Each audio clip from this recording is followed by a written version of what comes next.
जय श्री माता जी।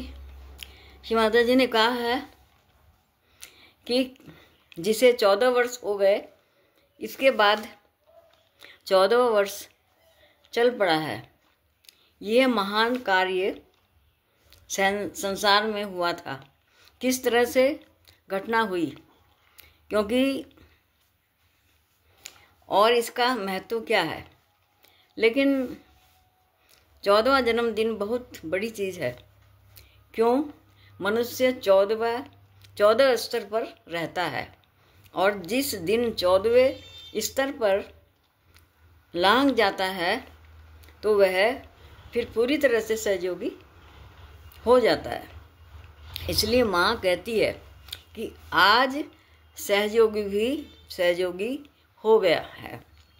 अपने अंदर इस प्रकार 14 स्तर बनाए हैं। यदि हम सीधे तरीके से गिनेंगे तो भी 7 चक्र हैं। सहस्त्रार के ऊपर भी 4 चक्र हैं।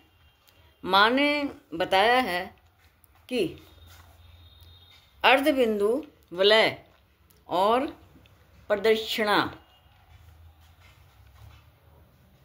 प्रदक्षिणा इन और चक्रों को बाद कह सकते हैं कि हम लोग सहयोगी हो गए हैं।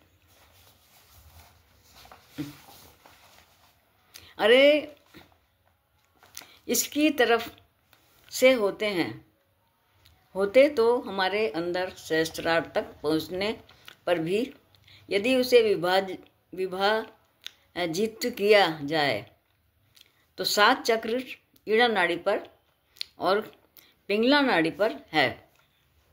तो मनुष्य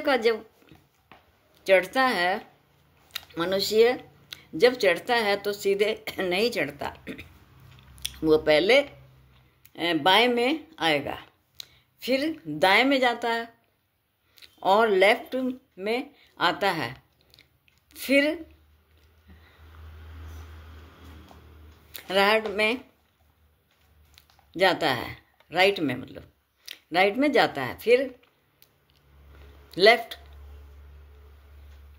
लेफ्ट में आता है, फिर राइट में जाता है। और कुंडली भी जब चढ़ती है तो इन दोनों में विभाजित होती है, चढ़ती है। इस तरह से 14 जो कुंडली शास्त्र में बहुत महत्वपूर्ण है। जब तक हम इस चीज़ को हम पूरी तरह से ना समझें कि 14 चीज़ों से जब हम परे उठेंगे तभी हम सहयोग के पूरी तरह से अधिकारी हैं, और हमें आगे ही बढ़ते रहना चाहिए। ये विराजना ये सब ये आपके सामने आपके समझने भी पहले श्री माता जी ने कहे हैं।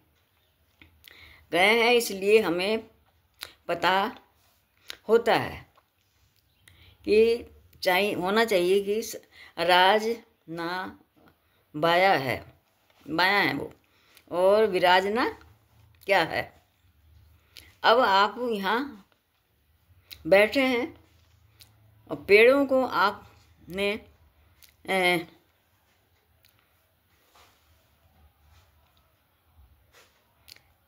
लिए हैं, और ये पेड़ श्रीफल का है। नारियल को ही श्रीफल कहते हैं। ये बड़े सोचने की चीज़ है कि इसे श्रीफल क्यों कहते हैं। ये समुद्र के किनारे होता है, और कहीं वहीं होता है जहाँ धर्म वहीं होगा, वहाँ श्रीफल नहीं होगा। लेकिन समुद्र के अंदर सभी चीज़ें होती हैं, हर तरह की सच्चाई तथा गंदगी होती है। अब गंदगी हर चीज़ में होती है, और पानी भी जहाँ धर्म नहीं होगा वहाँ श्रीफल नहीं होगा। बिल्कुल सही कहा उन्होंने। जय श्री माता जी, अब सुख रहें, खुश रहें, मैं ये कामना करती हूँ।